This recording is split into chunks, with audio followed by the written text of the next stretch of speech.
guys, welcome back to my channel. I kind of wanted to do like a birthing story of what it was like for me. So I'm trying to think of where to even start. For me, when I was 30, I had him 37 weeks, 6, 5. When I was 34 weeks, I had like super bad contractions. Like I was so scared where I was in labor, but turns out it was a false labor and everything was okay. Came home. I was in a hospital for a long time though, like hours. And then the second time I went in to the hospital, it was actually a regular visit. So you would do your weekly visits. So after that, it was like 35 weeks. I went in and I had low movement or whatever, low fetal movement. So they put me on a monitor and then they sent me back up to labor and delivery so they could monitor the baby for a little bit.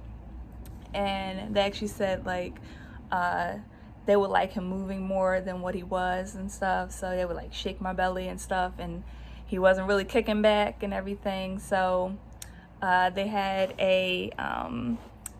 another test they had where they measure his movements like really closely, like his head moves, make sure he's like actually like breathing and stuff, and everything turned out good.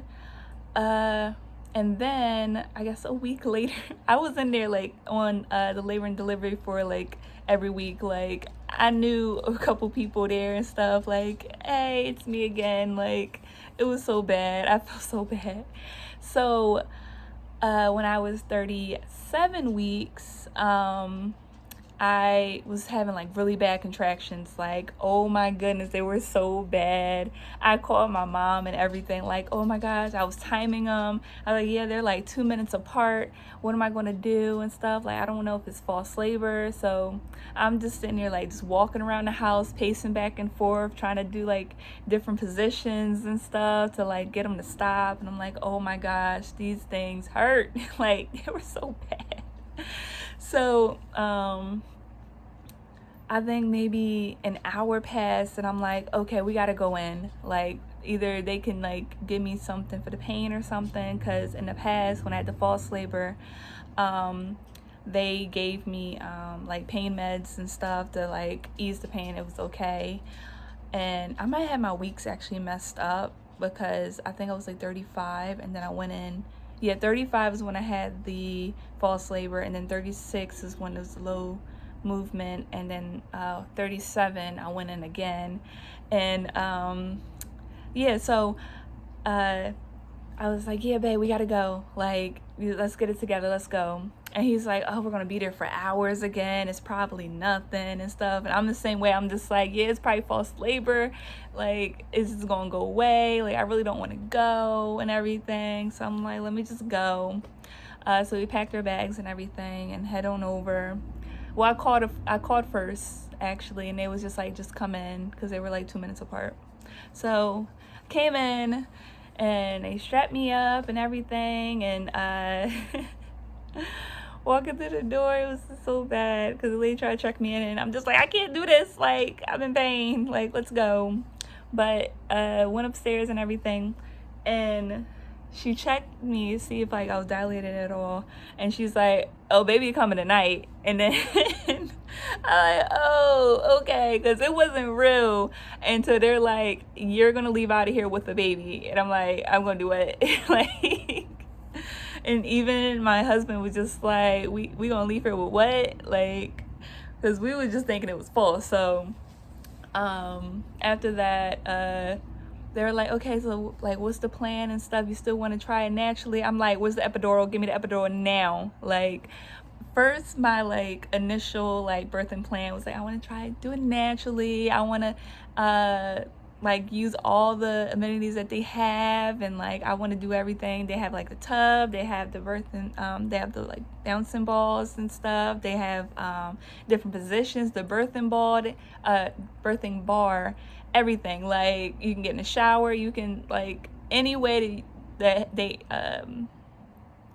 all the options they have in the world, whatever they have there or whatever. So I was just like, nope, epidural. Like give me that shit, because that, oh my, like, I was gripping the side of the bed so damn hard. Like, I didn't even want to hold my husband's hand, because it's like, I think I would probably break that shit.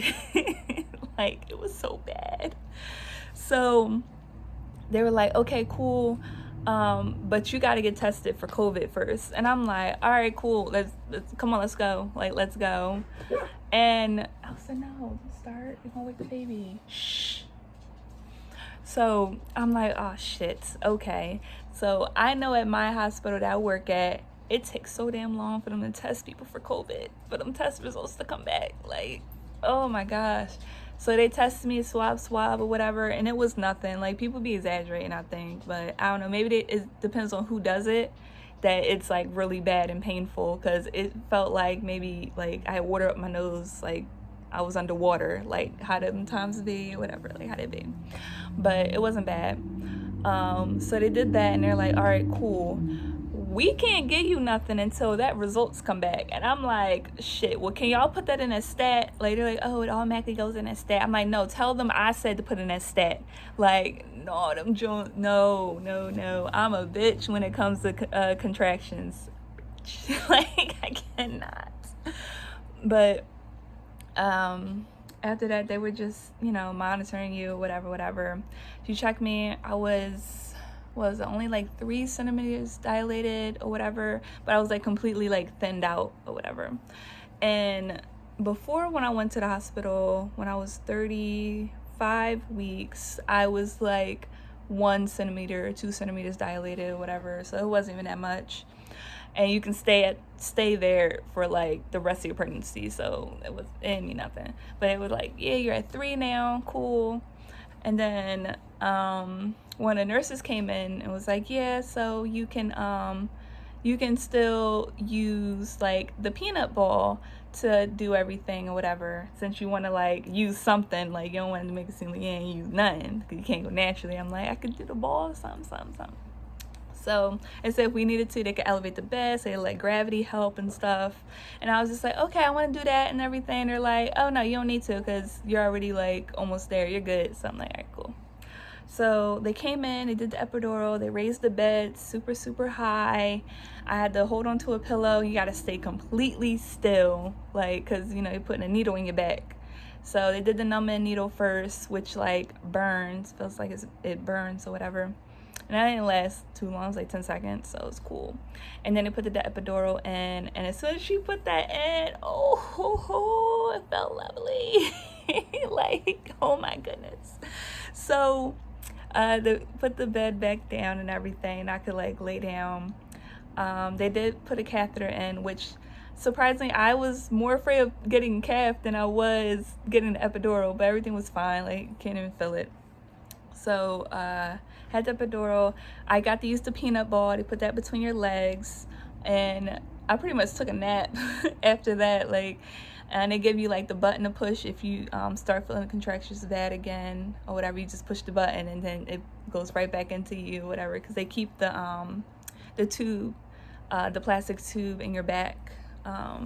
So I was laying on my side with the peanut ball between my legs, and then they would flip me every hour. So I'd be on one side, they'd flip me to the other side with the ball and everything.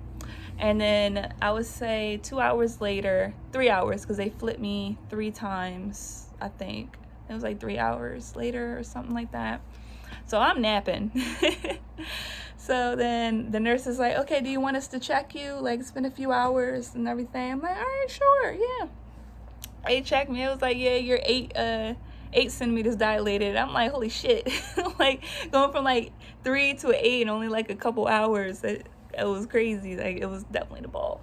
So after that, they had me later. She's like, okay, let me get the head nurse or whatever, head doc. I think it was the head nurse there, my midwife. My wife comes in and she checks me, and she's just like, wait, no. First, the nurse, yeah, she checked me and was just like, oh, the head is right there. Like, and I'm just like, oh, okay, maybe she's exaggerating. She's like 8 centimeters dilated. And she's like, yeah, baby's like right there, whatever. Let me go get the other nurse and everything to check it out. She comes in and checks it out and just like, yeah, baby's head is like right there. And I'm like, oh, okay. So it's like, okay, let's get you prepped and ready for baby to come or whatever, and we'll wait for the doctors to get here before we start pushing. So one girl like is holding my leg up, and then my husband comes over to the other side and he's holding my leg up or whatever, because we didn't use like use stirrups or anything like that. Like, we just had people hold my legs up, and they're like, okay, just stay right there or whatever. So they're holding him up, and I'm like yawning, and baby's head is literally right there. He's like, oh, so much hair and everything or whatever. Like, baby got a full set of hair. And I'm like, you can see all that? Like, because I can't feel anything, like, at all. So they asked if I wanted to watch or whatever, and they brought a mirror out. So I got to see, like, everything. And, like, the baby's head was, like, coming out. Like, and I'm not even pushing, I'm not doing anything. Like, I'm just sitting there, like, tired and waiting for another nap. So then they're like, okay, we got to get the doctor in here and everything, because baby is, like, sliding out. The baby was sliding out. Like, that joint was like, yes. So doctor comes in, and then they're like, okay, push, whatever. And I'm like, pushing. And I only had to do, like, 2 big pushes, and then baby was out. Like, one big push, the head popped out, and then second push, like, we good, we Gucci. Like, that joint, like, it was a piece of cake. Like, oh my goodness, going naturals for the birds. Like, I really wished I could have done it, but it's like, I'd rather have this experience than anything else of, like, baby just, like, sliding out on his own. Like, because baby definitely would have came out on his own. But yeah, so after that, you know, did the skin to skin and everything, and like, baby had a full head of hair. Like, yes, I didn't even have heartburn. Like, I think I had heartburn like one day while I was pregnant, but that's it. Like, that joint was lit. Like, yes. And then after that, we laid for a little bit, and then after that, I could walk. Like, even with like having the epidural and stuff, I guess it doesn't last like that long. You could still like feel your toes and stuff. Well, at least I could. And then after that, you know, they take the Foley out, and then they, Foley, I said Foley, too many years. Oh my goodness. Working in a hospital, man. They took the catheter out, and I could like use the bathroom and stuff, and the woman showed me how to like clean up and everything. And yeah, and then they took me up to, I guess what do you call it? Where they put you and baby and everybody. I don't know what it's called, but it was upstairs. And it was like a nice ass room and everything. My husband had the fold out couch and everything, and I didn't even tear. Like, I didn't tear. I had no stitches. Like, that was nice. Like, I'm just happy that I didn't tear, because I was so afraid that I was gonna tear or something, or oh my goodness.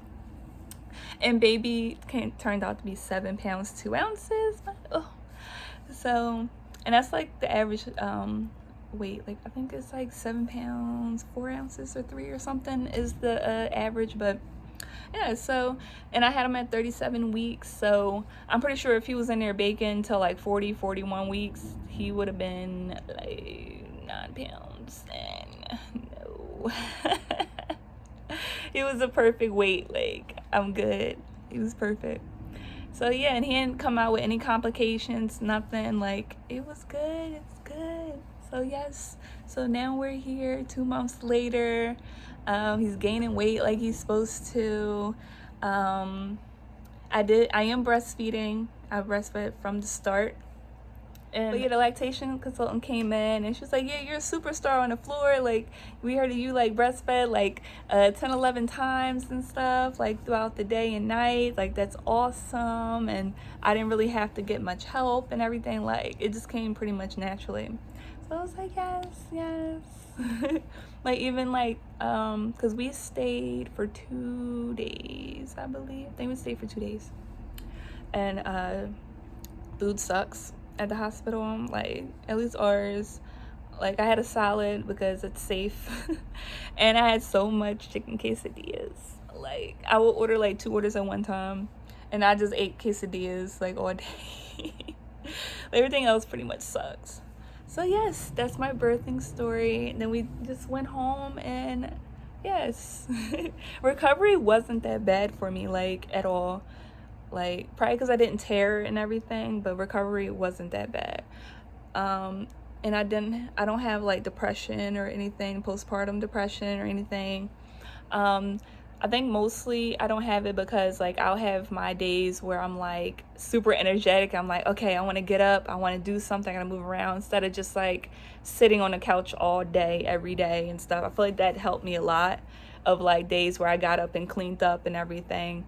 And we had a nurse, actually, home health came to our house to check up on baby and stuff, and like gave me like the reassurance of like, you can get up and do stuff, you don't have to like be like tied to the bed or the couch or anything right after you have a baby or whatever.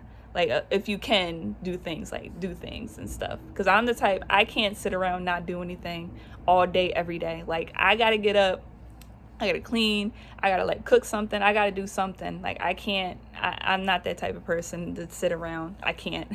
Like that will get me depressed. Okay, like no.